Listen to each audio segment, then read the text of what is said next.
Bonjour à toutes et à tous et bienvenue sur le plateau du Buzz TV. Je suis ravie de vous retrouver pour une nouvelle semaine. Cécile Brelot est à mes côtés aujourd'hui. Bonjour Cécile. Bonjour Sarah.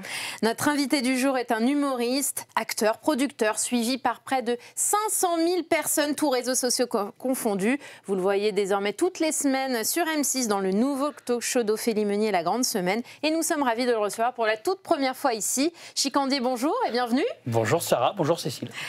Où on doit vous appeler Jason, parce que sur le livre dont vous venez de nous parler aujourd'hui, c'est Jason Chicandier. Ouais, alors en fait j'aime bien Chicandier tout court. Ouais, qu'est-ce que vous préférez? Parce que nous on s'adapte. Hein. Non, c'est parce qu'en fait à la base, je m'étais foutu de la gueule des gens qui avaient des prénoms américains avec des noms de famille hyper franchouillards. Ah. Et j'ai failli m'appeler Dylan Bobichon.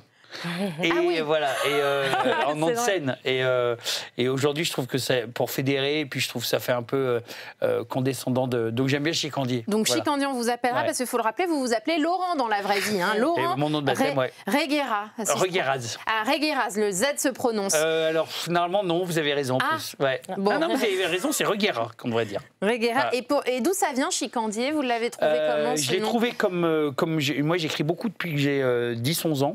Ouais. Et je fais beaucoup de noms de perso. J'avais un nom de perso qui s'appelait Michel Pachol, j'en ai eu un autre qui s'appelait Victor Motraz, et là Chicandier. Ouais.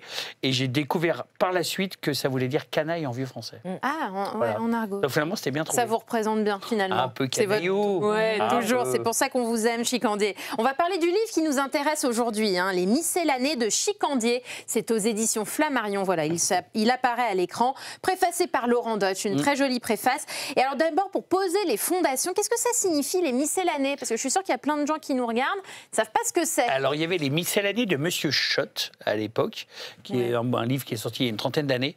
Et en fait, c'est un petit peu un bréviaire, le saviez-vous, du bon usage de la société, un peu de culture, un peu de gastronomie, un peu de cinéma, un peu de littérature, un peu de tout ça. Pour avoir une conversation lors d'un dîner. Pour se la raconter un peu, mais pas trop.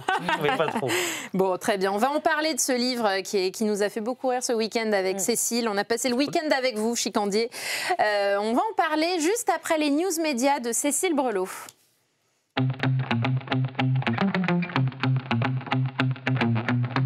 On commence ces infos avec les adieux de Nelson Montfort à Roland-Garros. Oui, Sarah, c'était hier soir au terme de la finale du tournoi qui a vu triompher Carlos Alcaraz. Donc Laurent Luyat a laissé Nelson Montfort rendre l'antenne de France 3. Le journaliste de 71 ans s'est adressé aux téléspectateurs en français et in English, comme il le dit si bien. Donc ému pour cette dernière où il a dit avoir été vraiment servi. Celui qui tiendra tout de même une petite chronique patrimoine au cours des JO et des Paralympiques cet été pour France Télévisions avant que son contrat ne s'arrête. Choix de la direction. A conclu chaleureusement « Vive le tennis ». Chicandier, vous êtes parti au Festival de Cannes, je crois récemment, pour la grande semaine sur M6. Et alors, vous avez raconté sans invitation aux soirées, vous avez fini au kebab. Vous n'êtes pas très jet-set, tout ça, Cannes, Roland-Garros Je suis pas encore assez... j'ai pas assez de level encore. Voilà, ça viendra un jour. Mais oui, non, Cannes, on avait les accréditations de rien. Et Roland-Garros, on n'a pas pu y aller parce que France Télé ne donne des accréditations que pour France Télé. Ah oui, donc voilà. M6. Donc M6, et le reste ne sont pas les bienvenus. Mais c'est pas grave, au moins ça nous replace à l'endroit où on est, c'est-à-dire pas grand-chose. Non, faut pas exagérer. Et ça, c'est un truc que vous recherchez, ce côté people de ce métier? Non, les soirées, les mondanités? Non. C'est vraiment pas mon truc. Non, vous préférez être chez vous? Non, il y a des gens qui me passionnent. J'avoue que avec ce métier, j'ai eu la chance de voir des gens passionnants, du théâtre, du cinéma, de la télévision, etc. Mais moi, je suis pas du tout jet set ni people, ça ne m'intéresse pas. Et donc, j'aime bien finir dans un kebab au Festival de Cannes. Ça me fait plus marrer que terminer dans une soirée sur un yacht, finalement. Cécile, on poursuit ces infos avec quelques nouveautés pour Fort Boyard. Exactement. Donc, le jeu mythique présenté par Olivier Mine fera son retour donc, le 29 juin prochain sur la 2, une 35e saison qui propose son lot de nouveautés. Donc je vais vous en énumérer quelques-unes, des salles inédites comme l'Antre au cauchemar. Donc là-bas, il y aura des jeux basés uniquement sur ce qui terrorise le plus les participants, un musée de reliques sacrées, une salle de trophées ou encore une salle informatique. Allons voir ce qu'on y trouvera. Et donc les personnalités candidates pourront tenter leur chance dans 5 nouveaux jeux.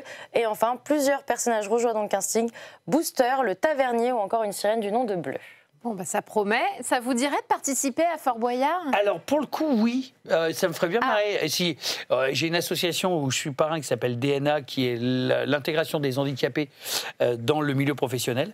Et pour DNA, j'aimerais bien faire Fort Boyard. Ouais. Et vous serez fort, vous pensez? Vous pouvez sauter à l'élastique, vous n'avez pas peur des insectes? En fait, j'ai peur de rien. J'ai peur de rien. J'ai pas peur des insectes, j'ai pas peur des araignées, j'ai pas peur des serpents. Pas le vertige? J'ai pas le vertige. Ah, donc vous pouvez je suis inconséquent. Voilà. Vous êtes un excellent client. Je suis un excellent client. Bon, ben, on va les appeler pour l'année prochaine. Cécile, on termine ces infos avec le chiffre du jour, 12,5. Oui, c'était en millions la somme des téléspectateurs qui ont suivi les différents dispositifs mis en place par TF1, France 2, M6 et les chaînes d'infos pour les européennes hier soir. Donc si on rentre dans le détail, TF1 est leader avec 6,4 millions de personnes, ce qui représente 27,8% de part d'audience, face à France 2 qui cumulait 4,2 millions.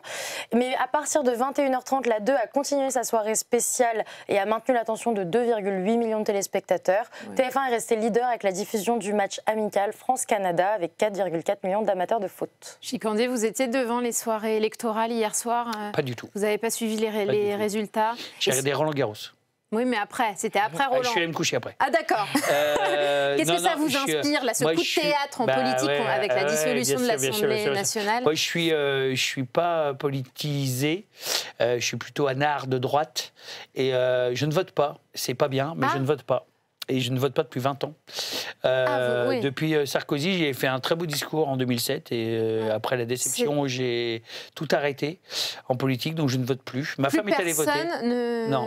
Ne vous séduit aujourd'hui? J'arrive pas. J'arrive pas à faire le chemin, prendre ma bagnole pour aller voter, c'est impossible. Et plus aucun parti n'a de grâce à vos yeux? Non. Donc je suis, mais je ne participe pas du tout. Il y a plein de gens qui m'engueulent, mais pour moi c'est un acte. Votre femme, elle vous engueule pour ça? Ouais. Elle est votée, elle a pris la petite voiture, elle est votée.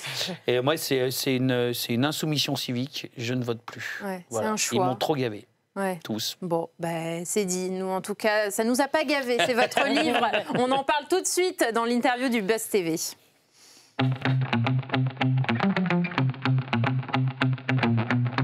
Vous sortez Chicandé, les miscellanées de Chicandier. C'est aux éditions Flammarion. Alors, c'est l'essentiel, on l'a dit, pour briller en société, en quelque sorte. Il y a un peu de tout, des fausses citations, moi que j'ai adoré, de Michel Sardou, de Stéphane Bern, de Rocco Siffredi, des histoires drôles. Franchement, c'est cynique, c'est politiquement incorrect, comme on aime. C'est parfois cru, cash, grossier. Ça vous ressemble aussi. Alors, il faut le préciser, tout n'est pas vrai, parce qu'on peut se faire avoir sur des petites anecdotes. Moi, l'amitié, alors peut-être l'amitié, Johnny et Laurent Gérard, c'est... ça c'est vrai. Ça, c'est vrai. Ça, c'est une histoire vraie. C'est Laurent Gérard qui imite Johnny à la perfection. Et Johnny, ça le rend fou. Il appelle son pote Drucker en disant « Je peux plus blairer ton mec, là, Gérard », parce que tout le monde lui en parle. Et en fait, ils se sont rencontrés, ils sont devenus amis. Voilà. Ouais, c'est comme ça. Et l'assistante chewing-gum de Maria Carey? Ça, c'est vrai. Et ça, c'est vrai aussi. Oui, vrai de vrai. Elle a quelqu'un qui lui porte ses chewing-gums. C'est-à-dire qu'il est comme ça, elle pose le chewing-gum, et il est comme ça, et après il revient, elle reprend le chewing-gum, elle le met dans la bouche. Bon, alors effectivement, c'est très dur de déceler le vrai du faux. Il y a des personnages récurrents qui reviennent souvent, comme Coluche, Raymond DeVos, Thierry Ardisson. On en parlait d'ailleurs en off de Thierry Ardisson. Ce sont des hommes que vous admirez, particulièrement lui. Ouais. Et que vous aimeriez peut-être avoir dans votre émission? Non, c'est surtout qu'en télé, il a inventé plein de choses. C'est un homme qui est quand même très cultivé, qui a inventé des concepts de télévision. C'est une télé d'ailleurs qu'on regardait. Moi, je me souviens même que le samedi soir, je ne sortais pas en fonction du casting qu'il y avait dans Tout le monde en parle. Ouais, vous annuliez des soirées? Ah, complètement. Et là, je dis non, je ne peux pas louper. Je ne peux pas louper ça. Et donc Thierry Ardisson, que j'embrasse, c'est un mec... Vous le connaissez bien? Pas du tout. Je ne l'ai jamais rencontré. Ah, d'accord. Mais c'est un mec que j'apprécie particulièrement par son brio et son audace télévisuelle. Et est-ce que si c'est la liberté de ton, l'impertinence aussi qu'il incarne et peut-être qui nous manque aujourd'hui? Oui, parce qu'il y a une télévision qui manque un peu, qui manque de pertinence parfois. Qui est consensuelle. Qui est consensuelle, avec des invités à l'époque qui arrivaient. Bon, ils les faisaient boire en coulisses, c'est sûr. Et donc les mecs, ils arrivaient, ils étaient un peu truffés, donc forcément ça aide à dire des conneries. Mais il y avait un truc où on disait, samedi soir, il va arriver quelque chose. Voilà. Ouais. Il va se passer quelque chose qui est un peu rare aujourd'hui en télé. Parce que vous dites dans une fausse déclaration de passe-partout, je Ouais, précise, bien sûr. on ne peut plus rien faire dans ces sociétés aseptisées, tout le monde est une victime. Ça, on sent que c'est vous derrière et Ouais. que vous dénoncez ça finalement. Bah, c'est-à-dire que je trouve on que... ne peut plus rire de tout. Et puis on est dans une société victimaire, c'est-à-dire que à l'époque, moi, j'aimais bien quand on pratiquait l'excellence, c'est-à-dire qu'on disait je fais du judo pour être premier au judo, même de régional, Oui. départemental, qu'importe. Et aujourd'hui, on a l'impression que on est content quand le fils est victime. Mon fils est HPI, mon fils Ouais. il est TDA, TDX, TDH, TD, trans. Donc en fait, ce ne sont que des victimes. Et moi, je suis pour dire aux gens que ce ne sont pas des victimes et qu'on essaye d'aller vers l'excellence. Voilà, dans l'artisanat, dans la pâtisserie, dans le machin, etc. Et d'être compétitif. Et d'être compétitif, et c'est plutôt pas mal, en fait. Et qu'on soit genré, pas genré, qu'importe, en fait. Ouais. Et on n'est pas qu'une identité sexuelle, on n'est pas qu'une identité de peau, on n'est pas qu'une identité de plein de choses. On est soi-même dans la volonté d'excellence, et je trouve ça plutôt mieux. Voilà. Oui, alors dans ce livre, vous déclarez aussi votre flamme à une chanteuse, Laurie, Ouais. Laurie Wester. Bien sûr. Je suis amoureux. Attention, je suis amoureux. Vous lui proposez même votre 06. Ouais, bien sûr, je suis amoureux. Bien ce béguin. Non, mais alors, je rigolais parce que c'est la positive attitude qui avait été repris à l'époque par Raffarin, le Premier ministre. Ouais. Et ouais, j'aime bien Laurie. Moi, je trouve qu'elle a du peps, du panache. Elle est inspirante. Je crois que Une c'est très ça. belle reconversion aussi. Et une très belle reconversion. Dans la donc, comédie. Donc Laurie m'inspire. Voilà. Et puis il y a une double page consacrée aux perles des candidats de télé-réalité. Ça aussi, c'est très drôle. Et moi, je me suis demandé, est-ce que comme Fabrice Lucchini, vous êtes un adepte de ces émissions-là, les Alors, Marseillais, pas du tout, pas les du Anges? tout. Non. Pas du tout. Ah. Ma femme est adepte. Ah, d'accord. Mais pour l'autre jour, j'ai eu la chance d'avoir Claude Lelouch dans un festival du cinéma. Et il était président. Et je lui ai dit, tu as gardé une phrase extraordinaire qui s'appelle « Tu es une Laclos de banlieue » que Lucchini dit à Marie-Sophie Held dans Tout ça pour ça. T'es une Laclos de banlieue ou quoi? Et je trouvais que c'était génial parce qu'en fait, il faut savoir qui est Colère de Laclos, il faut connaître les légendes dangereuses, c'est et il faut beaucoup de savoir rêves. ce que c'est que la définition du cynisme. J'ai dit, ça fait beaucoup de rêves. Je dis, aujourd'hui, ça serait pas gardé. T'es une Laclos de banlieue ou quoi? J'adore Lucchini. Et vous avez une expression d'ailleurs bien à vous. Vous appelez qui voudra, mes petits foies de veau. Ouais. Donc pourquoi ce choix? En fait, je sais pas, c'est venu une fois et c'est resté. Et ça voulait dire, ouais, mes petits poulets, mes petits, voilà. Ouais, mes c'est même en petites cuisses de sous-titre canard, du livre. Salut mes foies de veau. Salut mes foies de veau, ouais, c'est une manière amicale de leur dire qu'on est tous dans la même famille. Et alors, vous avez rejoint la bande d'Ophélie Meunier dans le talk show hebdomadaire La Grande Semaine qui est diffusé chaque samedi sur M6. Alors, pour vous, je vous cite, travailler avec la journaliste, c'est du caviar avec des blinis et du champagne. Ouais. Vous la connaissiez avant, Ophélie Meunier? Je l'avais croisée une fois au Grand Rex pour l'avant-première d'Astérix. Ouais. Et on s'était Mais salué dans de lequel loin. vous avez joué Dans lequel j'ai joué Le Poissonnier. Le Ordre film de Guillaume Alphabétique. Canet. Et en fait, c'est une femme qui est extraordinaire. Ouais. Elle est drôle, elle est intelligente, elle est bienveillante, elle n'a pas de défaut, elle est même énervante. Elle en C'est devient vrai. énervante. Non, mais vous avez Elle en raison. devient énervante. Et vous, dans cette bande, vous êtes un peu l'explorateur. Donc vous êtes allé dans un concours de pétanque, le salon du barbecue. Comment vous vous sentez jusque-là dans vos petites pastilles? J'adore ça. Et justement, j'adore aller explorer des phases que je n'explorais pas d'habitude, on va dire. Et l'autre jour, j'ai fait un numéro transformiste chez Michou. Et je suis arrivé et ils ont été adorables. Donc, c'est pas vraiment mon univers. Ils m'ont maquillé, Chouchou m'a maquillé. Ah Et ouais. après, je me suis monté sur scène en transformiste chez Michou. Et j'ai dit, la vie, c'est quand même marrant, quoi. Vous C'est avez de une faire d'autres liberté choses. totale dans vos choix de sujets? Total. Carte Total. blanche. Ouais. Bon, et puis j'aimerais qu'on revienne sur votre parcours chicandier qui est quand même atypique pour quelqu'un des médias. Votre carrière publique finalement a commencé sur le tard, il y a 6-7 ans, alors que vous étiez âgé de 40 ans. C'est une vidéo qui a fait tout basculer. Totalement. Enculé de banquier, c'est ça, où vous insultiez.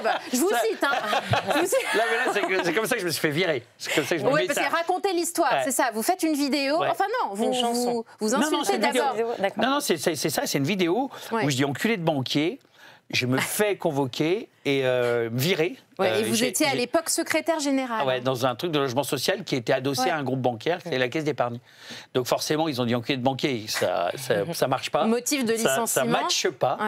Et une semaine après, j'ai fait la vidéo Bleu Métal. Une semaine pile poil après, c'est-à-dire même à la minute près pratiquement. Et là, plus d'1 million de vues, le succès est phénoménal. Et là, après, ça a changé ma vie. Ouais. Oui, parce qu'avant après votre licenciement, votre femme vous en voulait, et elle vous disait il faut que tu sois dépressif, que tu te voûtes dans le canapé, et vous vous êtes dit bon, une semaine et après. C'est exactement ça. C'est exactement ça. Et après, je suis allé boire mes petits ricards chez mon copain Johnny à Saint-André-les-Lilles, et après, j'ai fait de la merde. bah non, pas de la merde. Et alors, non, mais ce qui est assez fou, c'est que vous avez donc des parents médecins, des études de notaire, avant de devenir aussi clerc de notaire. On a du mal, mais vous aviez toujours ça dans le sang de faire de... Avec mes copains, on envoyait des vidéos depuis l'âge de 12 ou 13 ans. À TF1, Canal+, on a écrit notre première pièce de théâtre, on avait 15 ans. On a fait des films... C'était en vous. C'était là, en fait. Donc, et pourquoi notaire, alors? Qu'est-ce qui s'est passé? Je sais pas. C'est vos parents qui vous ont poussé? Pas du tout. Pas du tout. Pas. Non, mais après, j'avais une famille un peu chabrolienne de Saint-Étienne, donc on fait des études, on est un peu, comme on dit à l'époque, poussé au cul pour faire des études.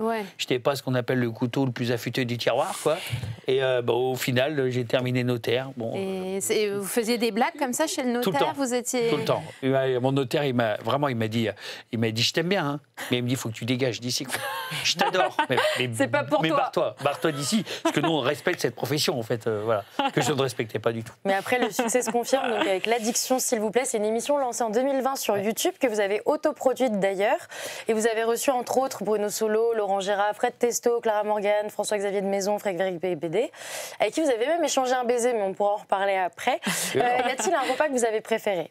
Alors, vous emmenez des personnalités au restaurant, c'est ça qu'il faut préciser. Je les ai tous aimés, et il y en a un qui est vraiment devenu, comme je pourrais dire, mon grand frère, ou même parfois un peu mon père, c'est Joël Dupuche.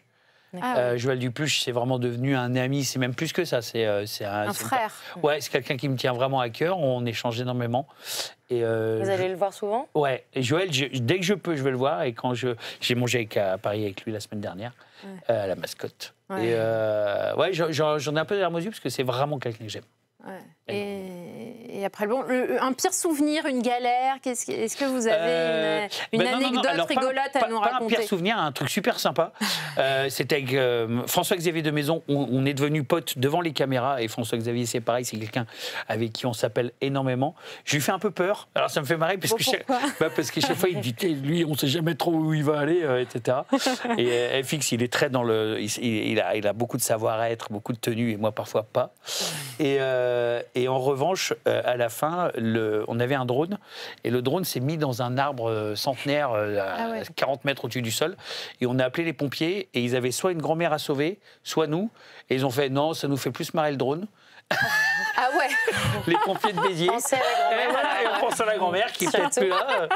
Et on a fini à boire l'apéro avec les pompiers chez Petit Pierre qui venait sauver le drone. Voilà. Et on a beaucoup ri. Et vous êtes devenu particulièrement suivi, et vous devenez ultra populaire, notamment grâce à un bruit quand vous ouvrez une bouteille de vin. Est-ce que vous pouvez nous le faire? Bam. Voilà, celui-là même. Bon, dis donc, si on ouvre des bouteilles comme ça, je sais pas si elle est bonne, la bouteille. Hein, alors moi, maintenant, avec l'alcool, je suis un peu plus réservé, mais j'ai bu plus qu'à l'accoutumée. J'ai bu beaucoup. Ouais. Et alors, le concept s'est arrêté en décembre 2022. Ouais. Pour quelle raison? Parce que ça nous manque, nous, en fait, c'est que j'ai eu des problèmes de santé. Et moi, j'ai eu, peut-être la faiblesse de croire qu'il fallait être sincère. Et donc, j'ai été sincère en disant, j'ai des problèmes de santé, je ne pourrais plus faire ça. Lié à l'alcool. Lié à l'alcool. Et je ne voulais pas faire le mec qui fait semblant de boire. Et j'ai dit à mon public, écoutez, si vous venez me voir en spectacle, je ne pourrais plus me boire la gueule avec vous, parce que malheureusement, aujourd'hui, ça aurait carrément un impact très, très compliqué sur ma santé. Ça a été quoi le déclic qu'il y a eu sur l'alcool? Ça a été, c'est une précirrhose, une fibrose stade 3, exactement. Et je l'ai dit, et j'ai perdu 80% de ma clientèle, tout de suite, à peu près. Bon, bien sûr. C'est pour ça que j'ai en fait arrêté. Et il se trouve que j'ai bossé plus, j'ai refait un spectacle. Et pour quelle raison vous pensez? On a Parce que les gens une relation bizarre avec l'alcool en France. Ils boivent plus les plus drôles. Ils boivent plus les plus drôles et les plus marrants. Il y a plus ce panache, il y a plus ce truc. Et j'ai récupéré une autre clientèle, plus, j'allais dire, un peu plus bobo. mais qui m'a soutenu. Et honnêtement, j'ai eu des périodes de creux. Et je les remercie parce qu'ils sont revenus. Et aujourd'hui, je remplis à nouveau des salles et je suis content. Et vous êtes en tournée. Qui est peut-être plus féminine aussi. Ah oui. Et donc, le banquet, l'art de vivre, vous ne pensez pas le remettre au goût du jour, peut-être, parce que vous prenez quand même toujours ce ton libertaire, même avec ou sans alcool, il y a toujours les bonnes viandes. Mais là, j'ai fait un poulet frites géant dans le Beaujolais, c'était samedi. Je fais une choucroute géante à Cogolin, en face de Saint-Tropez, le 6 octobre, pendant les voiles. Et on va faire une paella géante à Valenciennes. Donc non, je fais tout toujours en plein, XXL. tout le temps. Et sans une goutte d'alcool désormais? Et moi, je bois un petit peu, mais genre un peu de vin quand je goûte ou des choses comme ça, mais rien à voir avec avant. Avant, je me levais avec 400-502 dans la gueule, quoi. J'étais. Ça a commencé à quel moment, ça? L'alcoolisme, 15 ans. Ah ouais, à l'adolescence en fait. Ouais. Moi, j'ai découvert l'alcool, j'ai dit comme un Indien avec l'eau de feu, comme ils appelaient ça. Ça m'a fait tourner la carte tout de suite. J'ai tout de suite adoré ça. Et c'est pour ça que je dis que c'est peut-être la drogue la plus difficile, parce que quand on commence à aimer ça, et il y en a de partout, en plus c'est à profondeur. Et Jérémy Ferrari en parle très bien, etc. Mais moi, j'en parle pas. Parce que je suis humoriste et je ne suis pas addictologue. Dans le spectacle, vous n'en parlez pas? Non, vous n'en riez pas? Non, mais c'est bon, je l'ai dit. J'ai dit tout ce que j'avais à dire sur le sujet, j'en parle plus mais tellement. Vous en aviez parlé aussi de manière très douce dans Ça commence aujourd'hui avec Faustine Bollard. Et ça montrait une personnalité beaucoup plus tendre. Est-ce que c'est ça aussi le vrai Chicandier? En fait, Laurent. Laurent c'est Laurent. C'est Laurent, ouais. Et moi, en plus, qu'à la base, ce qui était marrant, c'est que je suis plutôt un mec un peu, névrosé, assez qui aime le cinéma, la littérature, la peinture, etc. Moi, j'avais beaucoup musé avec mon père et tout. Et ce qui est marrant, c'est que les gens disent ah, Chicandier, tu te boboises, alors qu'en fait, non, Laurent, il est devenu à un moment donné Chicandier, et même il y a mes copains qui me disaient mais putain, mais t'es un gros beauf, en fait. Et là, je redeviens un peu moi, quoi. Donc, c'est marrant. Et alors, ça m'a étonné parce qu'à vos débuts, vous avez confié vomir avant et après la scène due au stress. Et comme Jacques Brel, alors c'est en comparaison des paraisons, mais Jacques Brel, il vomissait avant. Et aujourd'hui, comment ça va? Eh ben, aujourd'hui, je vomis de la bile avant. Vous vomissez toujours avant? Ça, ça disparaîtra jamais. Non, le trac, Le trac, parce que j'ai énormément de respect pour les gens qui viennent me voir et je veux toujours assurer le meilleur spectacle au monde et parfois je traque beaucoup, quoi. Dans une interview que vous aviez donnée en 2021 à Technicart, vous aviez confié que votre carrière s'arrêterait en 2024. Je vous cite, vous ne seriez plus sur Internet ni joignable et qu'on pourrait vous retrouver en string quelque part dans les dom-toms. En somme, que vous ne voudriez plus être connu. Donc vous, est-ce que ça s'arrête le 31 décembre ou vous allez reporter un peu votre retraite? Je n'ai aucun problème avec la notoriété. C'est-à-dire que si demain ça s'arrête, ça ne me pose aucun souci. Je ne suis pas très connu et si je suis encore moins connu, ça ne me pose aucun souci. Et non, je fais mon petit bonhomme de chemin et après on voit. Mais oui. Bon, après, je devais être bourré quand j'ai dit ça. mais là, vous ne pensez pas à prendre votre retraite quand même, Chicandier. Rassurez-nous. Là, on vient de me commander un film, alors je vais essayer de faire de c'est quoi le projet? Le projet, c'est un film anti-wokiste. D'accord. Alors, on m'a commandé un film anti-wokiste par Marvelous Prod. Ok, donc vous réalisez? Je réalise et je serai l'acteur principal si ça se fait dans le cinéma, on ne sait jamais, mais d'accord. Voilà. Ouais. Et anti-wokiste, parce que c'est aussi un combat que vous menez? Là, pour le coup, ça me tient à cœur. Non, la cancel culture, c'est quelque chose de très dangereux, je trouve. Il ne faut jamais oublier, et ça ne veut pas dire que c'est bien.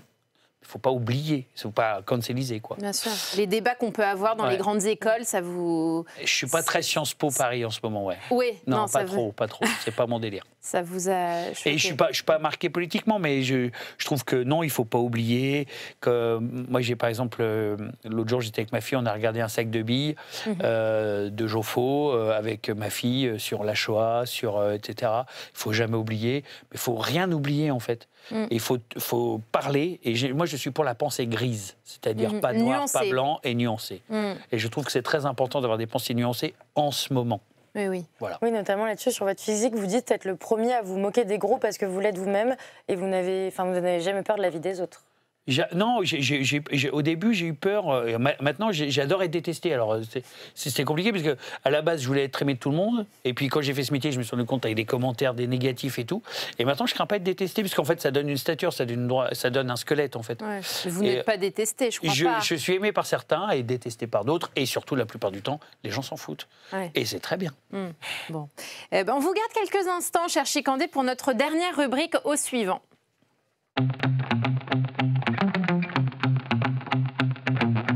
Mardi, nous recevrons Linda Hardy, qui est l'ancienne Miss France et puis désormais comédienne. Elle nous présentera une nouvelle fiction sur France Télévisions. Est-ce que vous la connaissez déjà? Qu'est-ce qu'elle vaut? Alors, je la suis sur les réseaux. Ouais. Je suis follower de Linda Hardy, que je trouve épanouie, intéressante, motivante. Elle a incarné. On voit qu'elle en a vécu. D'ailleurs, elle a eu des problèmes de santé. Si oui, je ne dis pas de bêtises. Elle a été assez transparente sur et ce je l'ai. Si j'avais une question à lui poser. Oui, alors vous me devancez, cher Chikandé. Donc ce sera caméra de gauche, support en bois. C'est à vous. Caméra de gauche. Linda, je vous ai adoré dans Tout le monde en parle et j'ai qu'une seule question, moi je ne l'ai jamais rencontré. Est-ce qu'il est sympa, l'homme en noir? Eh oui, sur Thierry Ardisson, votre idole. Ça, c'est une très bonne question. Merci, Chikandé. Merci à vous. Je rappelle le nom de votre livre, Les Miscellanées de Chikandé. C'est aux éditions Flammarion. C'est déjà disponible depuis la fin mai. Et puis, on vous retrouve tous les samedis dans la grande semaine. Ça, c'est sur M6 aux côtés d'Ophélie Meunier. On adore vous voir dans vos... c'est gentil. On ne sait pas si l'émission va être conduite. Oui, les audiences... ne sont pas terribles. Non, on ne va pas se mentir. Bon, comme ça, c'est dit. Vous le dites pour moi, ça m'arrange. C'est pas extra. On vous a rien dit encore pour la rentrée? C'est pas une catastrophe industrielle, mais on n'est pas loin. On n'est pas loin du naufrage. Mais on s'accroche. Mais il faut s'accrocher. On y croit pour vous. Et puis vous êtes en tournée aussi dans toute la France avec le spectacle La 9e vie du chat. Oui, tout à fait. Voilà, à partir de septembre. À partir de septembre, on ira vous applaudir. Merci Chikandé. Merci à vous. Et très bonne soirée à tous. Et le Buzz TV revient demain.